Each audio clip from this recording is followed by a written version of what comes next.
Break के बाद स्वागत है आपका। आप देख रहे हैं कहानी कुर्सी की। लगातार चर्चा जारी है तेलंगाना चुनावों को लेकर। तेलंगाना में योगी आदित्यनाथ भी फुल एक्टिव मोड में हैं, प्रचार प्रसार करते हुए नजर आ रहे हैं। हैदराबाद में जब मुख्यमंत्री योगी आदित्यनाथ पहुंचे तो योगी के नारे गूंजते हुए नजर आए। योगी ने हैदराबाद का नाम बदलकर भाग्यनगर करने की भी बात कही।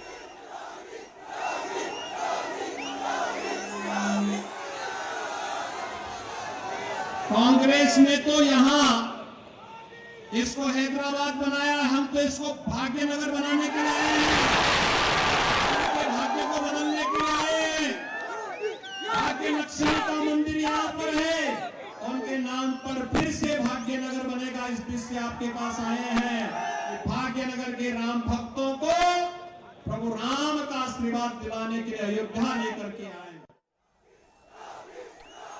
तो मुख्यमंत्री योगी आदित्यनाथ ने भी तेलंगाना में चुनाव प्रचार की कमान संभाल रखी है। खुलकर हिंदुत्व की बात करते हुए मुख्यमंत्री योगी आदित्यनाथ नजर आते हैं और उनकी पॉपुलैरिटी का अंदाजा भी आप लगा सकते हैं कि उनका नाम भी गूंजता हुआ नजर आ रहा है।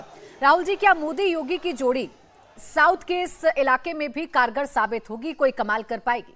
देखिए, तेलंगाना में ऐसा नहीं लगता कि बीजेपी कोई खास कमाल कर पाएगी। हाँ, ये बात ज़रूर है कि बीजेपी जो जैसे योगी आदित्यनाथ जो हैं वो अगर हिंदुत्व का मुद्दा उठाते हैं या बाकी नेता मुद्दा उठाते हैं तो उसके पीछे एक कारण है। उसके पीछे कारण है कि हिंदू वोट जो है कंसोलिडेट हो। अगर हिंदू वोट जो है विभिन्न जातियों में इस तरह से बढ़ जाता है और जातिगत तरीके से राजनीति में वोट जब होता है तो ये वोट बढ़ जाता है। और कोशिश बीजेपी की ये रहती है कि वो हिंदुत्व का जो उनका पूरा साथ है, वो ऐसा नहीं कि वो सिर्फ इसको चुनावी मुद्दा मानते हैं, लेकिन सच में उनके लिए एक बड़ा सेंटिमेंटल इशू है। और अगर वो हिंदू वोट को कंसोलिडेट करना चाहते हैं तो इसी ओर ये सारे बयान और इसी ओर ये सारी बातें देखी जानी चाहिए। और दूसरा ये भी मैं आपको बताऊं कि बीआरएस ने जो जिस तरह से मुस्लिम तुष्टिकरण किया है, उन्होंने शादी मुबारक जैसी स्कीम्स चलाई जिसमें 1 लाख रुपया मिलता है। उन्होंने ऐसे कॉलेज और स्कूल जो हैं, लगभग मैं अगर याद कर पाऊँ तो 297 ऐसे स्कूल और कॉलेजेस हैं जो उसके रेजिडेंशियल हैं मुस्लिम समुदाय के लिए, स्पेसिफिकली मुस्लिम समुदाय के लिए। तो इस तरह की स्कीम्स जब वो चलाते हैं या फिर बाकी सब जो वो मुस्लिम तुष्टिकरण के लिए करते हैं, रिजर्वेशन की बात करते हैं, तो ऐसे में बीजेपी को लगता है कि वो इस सारे नैरेटिव को काउंटर करने के लिए हिंदुत्व के मुद्दों को आगे रखेंगे। तो शायद हिंदुत्व वोट, जो हिंदू वोट है, जो कि एक बड़ा 80-85% का वोट है, वो जो है एक साथ होके बीजेपी के लिए फायदा कर सकता है। हर्षवर्धन जी, जैसा अभी राहुल जी कह रहे हैं कि सिर्फ बात हिंदुत्व की नहीं करते योगी आदित्यनाथ, उन्होंने एक मॉडल रखा है, उत्तर प्रदेश का मॉडल रखा है। और उत्तर प्रदेश में जितनी भी कार्रवाई बीते दिनों में हुई है या जिस तरीके से कानून व्यवस्था मजबूत हुई है, धार्मिक नगरियों का विकास हुआ है, वो कहीं ना कहीं मददगार साबित होता है मुख्यमंत्री की छवि के लिए, योगी आदित्यनाथ के लिए। निश्चित तौर पर है ये। और चूंकि जब योगी आदित्यनाथ वहां जा रहे हैं और एक मुख्यमंत्री, एक सरकार ऐसी है जिसकी सारी योजनाओं के केंद्र में मुसलमान है, अब ये तो बड़ा आश्चर्य का है। और मुझे लगता है कि भारतीय जनता पार्टी या कांग्रेस नहीं भी बात करें तब भी मुस्लिम आईटी पार्क बनेगा, इसकी कोई कल्पना कर सकता है क्या? ये बात भी कोई राजनीतिक दल कोई भी कर सकता है? ये कहा जा सकता है क्या कि ये भी सोचा भी जा सकता है क्या? और ऐसे में जब आप कहते हैं कि कोई हिंदू पोलराइजेशन कर रहा है, तो दरअसल आप मुस्लिम पोलराइजेशन करके हिंदू पोलराइजेशन के लिए जमीन तैयार कर देते हैं, जिस पर योगी आदित्यनाथ जैसा हिंदुत्व का एक बड़ा नेता जाता है और खड़ा होकर कहता है कि हम ये करने जा रहे हैं। और योगी आदित्यनाथ भारतीय जनता पार्टी के लिए बहुत अच्छा है। जैसे एक समय, अलग अलग समय पर भारतीय जनता पार्टी में ऐसे 2-3-4 बड़े नेता होते रहे। अब ये लग रहा था कौन, तो अब मोदी प्लस योगी, हर जगह से उसी तरह की डिमांड आती है। और केसीआर की सरकार ने एक, जिसको हम कहते हैं ना कि पक्का वाला वोट बैंक कर लेंगे, कांग्रेस की जो राजनीति हुआ करती थी कि मुस्लिम वोट हमारे पास आ गया, उसके बाद हिंदुओं में अलग अलग वोट होगा, जाति होगी, उसके आधार पर हम जीत जाएंगे। और जो राज्य का एक भावनात्मक लगाव है, उसके अलावा इस फॉर्मूले ने केसीआर के लिए बहुत अच्छा काम किया। ओवैसी इसी फॉर्मूले के तहत 6-7 सीटों पर होकर भी इसीलिए उनके साथ खड़े होते हैं। अब सवाल यह है कि क्या जो एक्शन रिएक्शन की बात होती है, क्या प्रतिक्रिया का चुनाव तेलंगाना में होने जा रहा है? अगर वो हो रहा है तो निश्चित तौर पर भारतीय जनता पार्टी को उसका लाभ मिलेगा। योगी आदित्यनाथ जैसे नेता जब वहां जाकर बात करते हैं तो लोग एक मॉडल के तौर पर उत्तर प्रदेश को देखते हैं, और सिर्फ देखते नहीं है, यहां कैसे चीजें बदल रही हैं उससे वो खुद को रिलेट करते हैं। समीर जी, नाम बदलने वाली जो बात है वो मुख्यमंत्री योगी आदित्यनाथ सिर्फ अपने प्रदेश में नहीं करते, बल्कि जहां जहां जाते हैं और जहां जहां से हिंदू कॉन्टेक्स्ट जुड़ता है वो नाम बदलने की बात जरूर करते हैं। अब हैदराबाद को भाग्यनगर करने की बात कर रहे हो, वैसे को इस बात पर मिर्ची जरूर लग रही है, लेकिन क्या ये कुछ प्रभाव डाल पाएगा ग्राउंड पर? देखिए, मुझे लग रहा है बहुत ज़्यादा प्रभाव नहीं पड़ेगा, क्योंकि अगर 2018 का आप चुनाव 2019 का लोकसभा चुनाव देखोगे तब भी इस बात का जिक्र किया गया था कि अगर हैदराबाद से हमारा सांसद जीतता है तो हम हैदराबाद का बदलकर भाग्यनगर कर सकते हैं, और इसका प्रस्ताव संगठन में भी हम इसकी बात, मतलब प्रदेश सरकार भी अगर आती है तो हम इसको कई और जगह के नाम बदलेंगे। मुझे लग रहा है सिर्फ हैदराबाद के नाम से नहीं होगा। और मैं तो कहना चाहता हूँ कि भारतीय जनता पार्टी ने थोड़ा देर कर दी है एक हिंदुत्व की बात करने के लिए। 2014 से लेकर आज 2023 से मुझे लग रहा है 9 साल भारतीय जनता पार्टी उस तरीके से तेलंगाना के अंदर जो केसीआर एक मुस्लिम वोट बैंक बनाता रहा और मुस्लिम तुष्टिकरण की राजनीति कांग्रेस और केसीआर मिलकर करते रहे तेलंगाना के अंदर, भारतीय जनता पार्टी से काउंटर करने के लिए 2014 से बहुत तेजी से जमीनी स्तर पर काम करना था। मुझे लग रहा है भारतीय जनता पार्टी थोड़ी वहां चुकी है, लेकिन भारतीय जनता पार्टी ने अभी तैयारी शुरू कर दी और भारतीय जनता पार्टी का हिंदुत्व का फोकस 2024 के लोकसभा चुनाव को ध्यान में रखकर किया जा रहा है। भारतीय जनता पार्टी जानती है कि इस विधानसभा चुनाव में हिंदुत्व एक बड़ा फैक्टर नहीं होगा, लेकिन अभी से अगर वो ये काम करेगी तो 2024 के लोकसभा चुनाव में उसे तेलंगाना में 4 से बढ़कर सीटें 8 या 10 सीटें हो सकती है, और भारतीय जनता पार्टी उसी दिशा में काम कर रही है। योगी आदित्यनाथ एक स्टार प्रचारक भारतीय जनता पार्टी के हिंदुत्व के बन चुके हैं। सिर्फ तेलंगाना के अंदर नहीं, आप देखोगे राजस्थान के अंदर, मध्य प्रदेश और छत्तीसगढ़ में भी योगी आदित्यनाथ एक बड़े स्टार प्रचारक बन के निकले हैं, और 2024 के लोकसभा चुनाव में भी योगी आदित्यनाथ भारतीय जनता पार्टी के एक बड़े स्टार प्रचारक रहेंगे। तो मुझे लग रहा है योगी आदित्यनाथ और योगी और मोदी की जोड़ी जो तेलंगाना में भी बोल रहे हैं, भाषण में अपनी जिक्र कर रहे हैं, जिस तरीके से हिंदुत्व को नैरेटिव सेट कर रहे हैं, उसका फायदा कुछ हद तक तो विधानसभा चुनाव में मिलेगा, लेकिन इसका असली फायदा भारतीय जनता पार्टी को 2024 के लोकसभा चुनाव में मिलेगा। बिल्कुल। देखिए, मुख्यमंत्री एक इसमें मैं जोड़ दूं, देखिए अभी जो प्रधानमंत्री कह रहे हैं और नीचे चल रहा है, ये वहां की आम चर्चा है कि केसीआर किसी से मिलते जुलते नहीं। अब चूंकि उनकी छवि ऐसी बन गई, बहुत कुछ एक नेता के तौर पर वो तेलंगाना राज्य के एक ऐसे नेता के तौर पर दिखे जिसने उस राज्य को लेकर आगे अपनी पूरी राजनीति की है, लेकिन मिलते नहीं है। अब वो फार्म हाउस मुख्यमंत्री कह रहे हैं, वो जब ये कहते हैं तो लोगों को, जिन लोगों को मिलना नहीं होगा, जो लोग वहां चौराहे पर चर्चा करते होंगे, उनके बीच में ये बात जाती है। और प्रधानमंत्री की जो, मैं कहूंगा, जो उनकी फीडबैक टीम है, वो मुद्दे जो चुनती है वो कमाल के मुद्दे चुनती है, क्योंकि ये भी कहा जा रहा है क्या ये मुद्दा काम करेगा क्या, कि मुख्यमंत्री किसी से मिलता ही नहीं, भाई अपने ऑफिस में नहीं आता है, घर से ही काम चला लेता है, जिसको फार्म हाउस मुख्यमंत्री के तौर पर मैं इसमें एक ऐड कर देता हूं कि जब ये तेलंगाना अलग राज्य नहीं बना था तब मैंने हैदराबाद, मतलब आंध्रा के इलेक्शन बहुत कवर किए थे, और तेलंगाना के तब भी केसीआर जो थे वो 6-7 बजे के बाद किसी से नहीं मिलते थे। तो ये जो है लोगों के बीच में, उनके नेताओं के बीच में ये एक मुद्दा है जिसे देखिए प्रधानमंत्री इस तरह के जो मुद्दे होते हैं उनको बड़े अच्छी तरह के तरीके से कैच करते हैं, और ये एक मुद्दा है कि केसीआर का ना मिलना अपनी जनता से, अपने लोगों से, ये एक बड़ा मुद्दा है। बिल्कुल, ऐसे मुद्दा बनाने की कोशिश की भी जा रही है, लेकिन हम जब उत्तर प्रदेश के मुख्यमंत्री योगी आदित्यनाथ की बात करते हैं तो सिर्फ चुनावी राज्यों में उनकी चर्चा नहीं होती, बल्कि बिहार में भी उनकी चर्चा कर रहे हैं। तेजस्वी यादव मुख्यमंत्री योगी आदित्यनाथ पर तंज कसते हुए नजर आए। उन्होंने कहा कि यूपी के मुख्यमंत्री सिर्फ घंटा बजाते हैं, यूपी वालों को नौकरी लेनी हो तो बिहार आना पड़ता है। ये सब लड़ाई दंगा फसाद है, अब तो यूपी के लोग कह रहा है, यूपी के लोग आके कहता है कि वहां के जो मुख्यमंत्री बाबा हैं वो खाली घंटी बजवा देंगे, लेकिन नौकरी लेने बिहारी आना पड़ रहा है।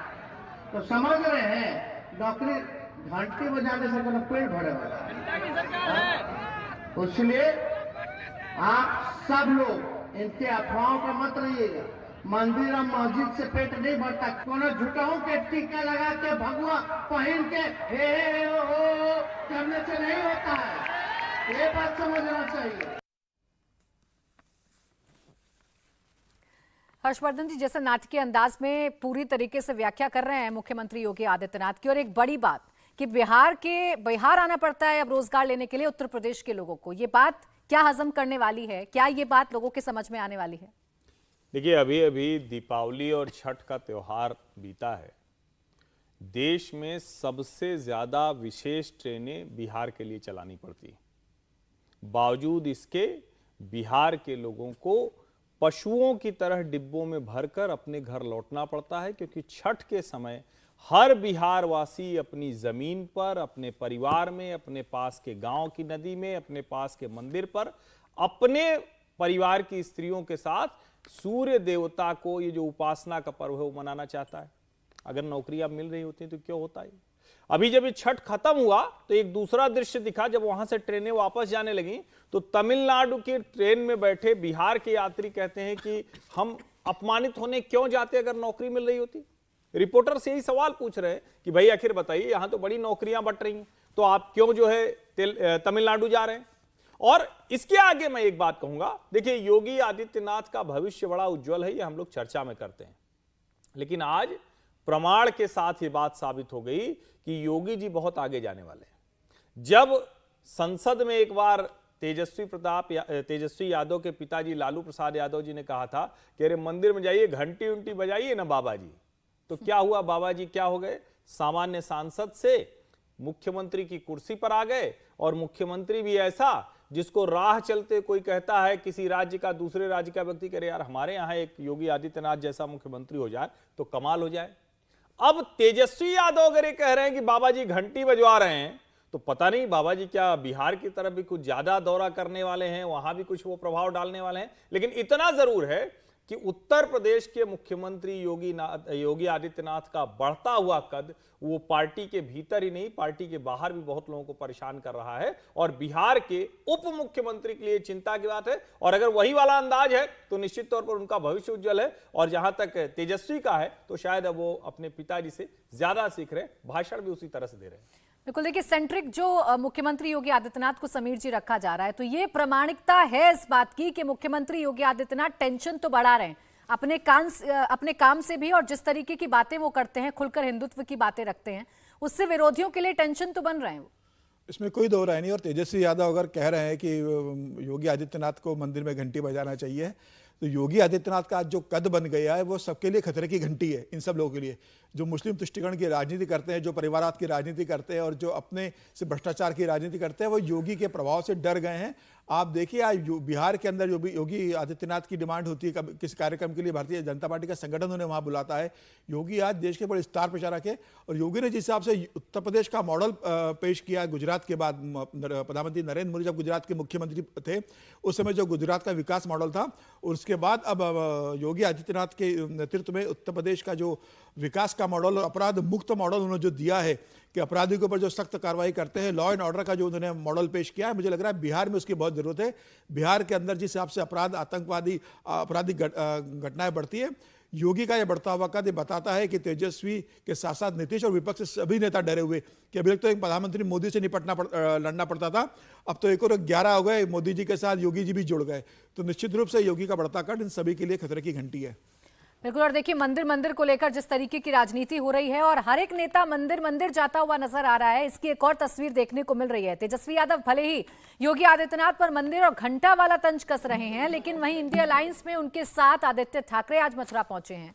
वो भी मंदिर जा रहे हैं और पूजा पाठ करते हुए नजर आ रहे हैं। तस्वीरें आपके सामने हैं। आदित्य ठाकरे भी आज मथुरा में पहुंचे हुए हैं, उनकी पार्टी के जो लोग हैं वो भी आज मथुरा पहुंचे हुए हैं, मंदिर में पूजा अर्चना करते नजर आ रहे हैं, पूजा पाठ करते हुए नजर आ रहे हैं। आज के दर्शन होना ये नसीब की बात होती है, और भगवान के दर्शन भी हुए आज, तो बहुत ही अच्छा लगा। मुझे लगता है पहली बात तो अयोध्या का मंदिर अभी बनने जा रहा है। आपको याद होगा कि 2018 साल में उद्धव साहब खुद स्वयं यहाँ आए थे और हमने नारा लगाया था पहले मंदिर फिर सरकार। तब सारे लोग भूल चुके थे, अभी ने वो मुद्दा निकाला था, और 2019 में जैसे ही उद्धव साहब सीएम बने तो मुझे लगता है पहले सीएम हो गए महाराष्ट्र से जो जाके दर्शन करके आए।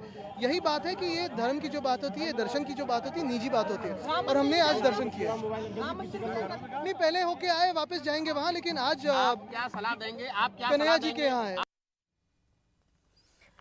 तो दर्शन मथुरा में कर रहे हैं राहुल जी, लेकिन अपनी पार्टी का क्रेडिट क्या है राम मंदिर आंदोलन में, वो बताना भी आदित्य ठाकरे नहीं भूल रहे हैं। तो क्या ये सियासत की मजबूरी हो गई है कि आप कुछ भी करें, लेकिन आपको ये प्रूफ करना है कि आप कितने बड़े हिंदू हैं? देखिए, ठाकरे परिवार के बारे में तो ये कहा जा सकता है कि वो हिंदुत्ववादी रहे हैं, हमेशा हिंदुत्व की बात की है उन्होंने। लेकिन जहाँ कमलनाथ की बात आ जाती है, जहाँ पर जो छत्तीसगढ़ के सीएम की बात आ जाती है, ये सारे लोग भी आजकल हिंदुत्व के मतलब अपने आप को पैरोकार बता रहे हैं। साथ ही बाकी राहुल गांधी भी अलग अलग मंदिरों में जाते हैं, दूसरे कांग्रेसी नेता भी आजकल हिंदुत्व की बात करने लगे हैं। तो ऐसे में ऐसा लग रहा है, ऐसा विभिन्न पार्टियों को महसूस हो रहा है कि अगर आप हिंदुत्व की बात नहीं करेंगे, आप हिंदू समाज की जो मुश्किलें हैं उसके सॉल्यूशंस की बात नहीं करेंगे, तो शायद इस देश में राजनीति करना उनके लिए मुश्किल होता जाएगा। और यही कारण है कि विभिन्न जो राजनीतिक दल हैं वो हिंदुत्व की बात कर रहे हैं। बिल्कुल, देखिए, और चाहे वो राजस्थान का चुनाव हो, चाहे वो मध्य प्रदेश का चुनाव हो, और चाहे मथुरा की बात करना हो, जोर शोर से चर्चा सनातन की हो रही है। ये 2024 तक हर्षवर्धन जी यूं ही जारी रहेगा, सनातन धर्म के प्रति लगाव होना विपक्षी दलों का और मुखरता से बताना कि हम बहुत बड़े हिंदू हैं।